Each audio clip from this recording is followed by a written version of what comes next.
एका युवतीचं लग्न झाल्यानंतर तिने 7च दिवसात सासरच्या त्रासाला कंटाळून घर सोडलं होतं। या प्रकारानंतर सासरच्या मंडळीने पीडित युवतीच्या अल्पवयीन बहिणीचा जबरदस्तीने विवाह लावत तिला शारीरिक संबंध ठेवण्यासाठी भाग पाडलाय। या प्रकरणी 5 जणांविरोधात गुन्हा दाखल करण्यात आलाय। पोलीस पुढील तपास करत आहेत। पीडित मुलगी सोलापूर शहराच्या फौजदारी चावडी पोलीस ठाण्याच्या हद्दीत राहते। काही दिवसांपूर्वी पीडितेच्या बहिणीचं एका युवकासोबत कुटुंबियांच्या सहमतीने लग्न झालं होतं।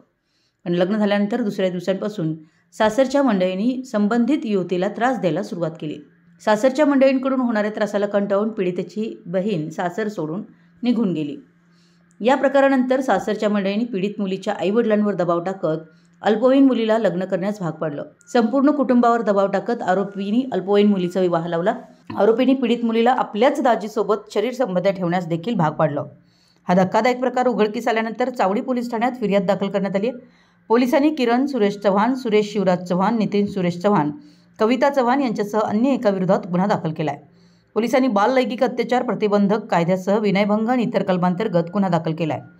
एका अल्पवयीन मुलीचं जबरदस्तीने लग्न लावत तिला शरीर संबंध ठेवण्यास भाग पाडल्यानं परिसरात खळबळ उडाली। पोलीस पुढील तपास करत आहेत। सोलापूर प्रतिनिधी, मराठी एस न्यूज।